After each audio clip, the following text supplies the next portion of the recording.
สบายดีท่านผู้ชมที่อยู่ทางบ้านหมดสุกลมื้อนี้ก็เป็นมื้อวันที่17เดือนกุมภาปี2026ในคลิปนี้เสียงนทมจะพาท่านผู้ชมไปเบิ่งเก็บดอกลีบเนาะบางท้องถิ่นก็สิเอิ้นต่างกันเนาะสำหรับอยู่เสียงขวางเฮาเอิ้นดอกลีบไปเบิ่งนำกันเลยบัดนี้ไปรีบอยู่ข้างเฮือนเด้อนี่ปลูกมาได้10 ปีแล้วเป็นดอกมาก็ได้มงประมาณ5 ปีนี่แต่ว่าปีนี้นี่ก็เป็นหลายกว่าทุกปีนี่ดอกรีบพี่เอาได้ลองที่หัวเด้อยังอันนี้เป็นดอกไม้ฤดูแล้งอันนี้นะนี่เป็นยักษ์ลงแบบนี้ดอกลีบตกลงนี่หัวพ่อมาไปละนี่เก็บได้หลายแล้วนี่หลายแล้วก็จะสิหลายอีกนี่ก็จะเอาไปแต่งเห็ดอาหารนะเห็ดแกงใส่กระดูกเนาะจำเนาะเสือกระดูกอะไรกระดูกงัววะกระดูกงัวซะนี่นะนี่นักลงมีทั้งดอกแก่ดอกอ่อน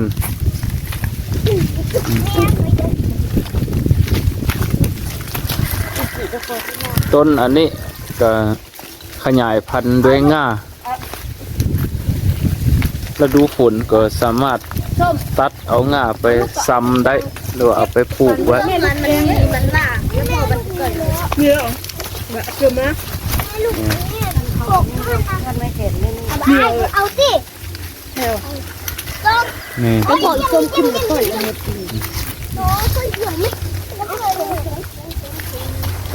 ดอกลีบอันนั้นก็เป็นเป่าฮะเอาสืบเป่าได้เป่านึงทั้งเป่าไปเป่านี่เสื้อเป่านี้เสื้อเป่านี้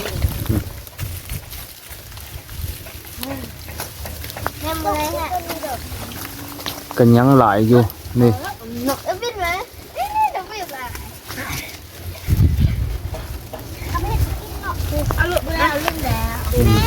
เก็บดอกลีบหลายคนอยู่ดอกลีบก็ได้หลายรสชาติมันจะขมเล็กน้อยผู้ใดมักขมก็แซ่บถ้าว่าบ่มักขมปานใดก็เอาไปต้ม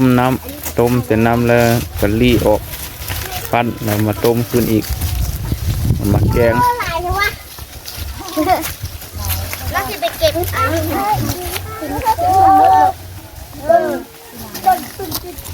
แล้วก็ตายด้วยละ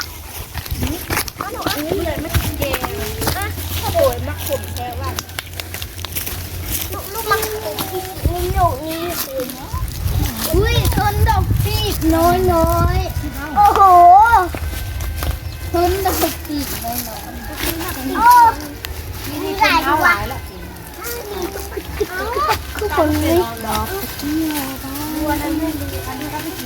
ที่ไก่ที่มีฟักไว้ก่อนพี่ได้ต้นหลังไม้อยู่เขาเหี่ยวไปเอาไปไว้ยามันตัวเอาไปไว้แล้วมีเก็บมือเหี่ยวโอ้ยมือเหี่ยวนั่นได้เป่าเนอะก็เลยเอามาเบิ่งดูมันได้หลายก็เลยเปิดแล้วไข่เป่าบ่นี่พวกมันเห็นใช่ไหมนี่ได้หลายเติบนะได้ครึ่งเป่าไปเอาไปเห็ดแกงหรือว่าตากแดดไว้แล้วก็มันแห้งแล้วก็มาแกงก็ได้หรือว่าจะเอาไปแกงสดๆเลยก็ได้ก็ยังเป็นดอกอ่อนได้อันนี้ได้ที่มะขามบ้า านดูมานี่ นี่โอ้งามๆดอกลีบเป็นสีส้ม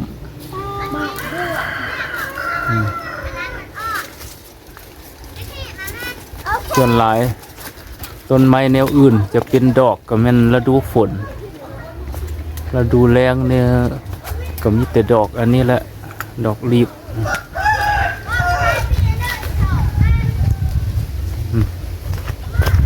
นะวันนี้เพิ่นก็เอาไปเฮือนเพิ่นหลังข้างๆนี่เพิ่นก็มาเอาน้ำแบ่งปันกันกิน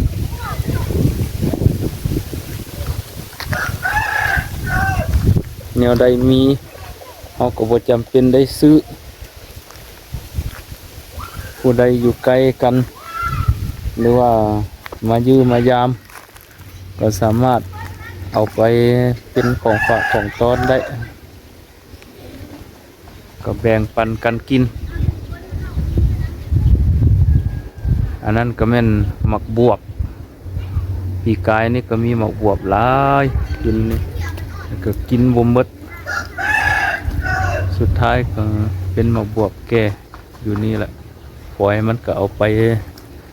เฮ็ดหืมให้เข้าก็ได้หรือว่าเอาไปเป็นฟอยล์ถูภาชนะต่างๆก็ได้ไปล้างถ้วยล้างอย่างนั้นนะเสร็จอนามัยได้สบายเนาะมาบวบอ่อนแกงกิน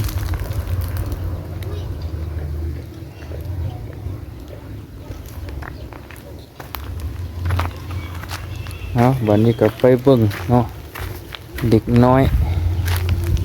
ซ้อมดอกลีบนี่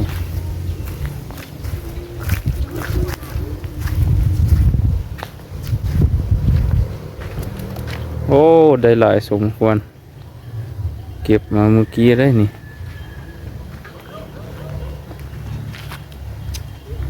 นี่ก็ได้หลายสมควรโอ้มีแต่ดอกงามๆยังสดใสอยู่ยังสดอยู่ เพราะว่าหาก็เอาลงจากต้นมันมา อันนั้นคือที่ผู้สื่อ เพิ่นก็ซ้อมเอาแต่ดอกก้านมันเพิ่นจะบ่เอาแต่ว่ากินก็บ่เป็นหยังแต่ว่าอย่าขมได้พอดีแซ่บขมอ่อน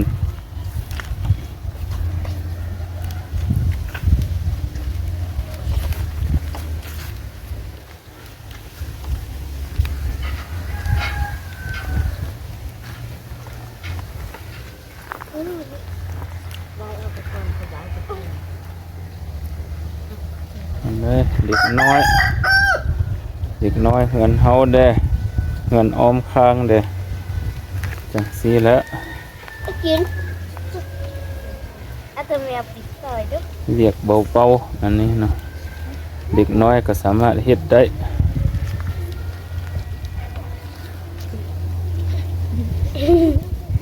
ถ้ามันได้หลายก็เอาไปขายได้ขายบ่ได้หลายไปขายนี่คนจะได้เงินหลายเลยบ้านแล้วแบบเอาไปจบหมด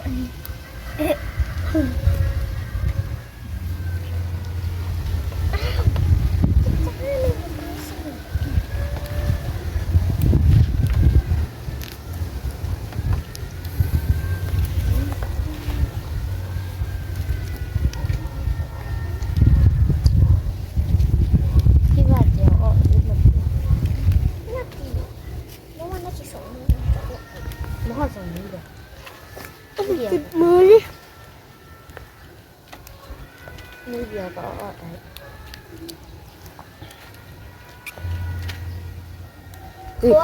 น่าจะเศร้ามือแต่ละคนเนาะดูซื้อแนวเลอะซื้อลูกเข้าโรงเรียนบุญมีชัยฮะบุญมีชัยโอ้บุญมีไซเนาะเข้าอยู่โรงเรียนมอนี่แหละนี่โรงเรียนสายลมนะอันนั้นก็นางมิตรสลาอันนี้เนี่ยนางส้มวะ ส้มอันเลยส้มโออ่ะ ละละ นางส้มอันนี้เลยนางที่ที่อันเลย ธิดา ธิดาโอ้อันนี้เลยนางจินเนาะจินมณีแม่น ผู้เอาเยอะก้นหมูอันนี้นะเข้าห้องเรียนห้องเลยละลูก มหนึ่ง หมอหนึ่งเข้าอยู่คือนี่บ่ แม่น โอ้นางธิดาเนี่ยเข้าอยู่กันเลย ปสาม ปสามโอ้ อยู่หนึ่ง นางส้มเด้เนี่ย ปสาม อนุบาลสามโอ้นางมิตรสลาเด้ ปสาม ปสามโอ้ ตอนน้ำที่ เรียนนำห้องเดียวกับนางที่เนาะโอ้บุญมีไซนี่เลยเรียนห้องเลย อนุบาลสาม อนุบาลสามโอ้ห้องเดียวกับนางส้มเนี่ยเนาะโอ้ ห้องเยซูมือแต่ตีกัน ตีกันเด้ออย่าตีแห้งเด้อตีค่อยๆ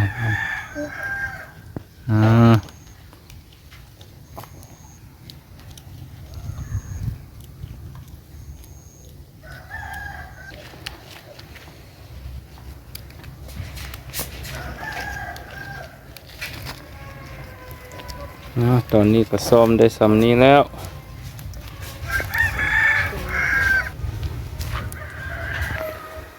เอาสำหรับคลิปนี้ขอลาท่านผู้ชมไปเพียงเท่านี้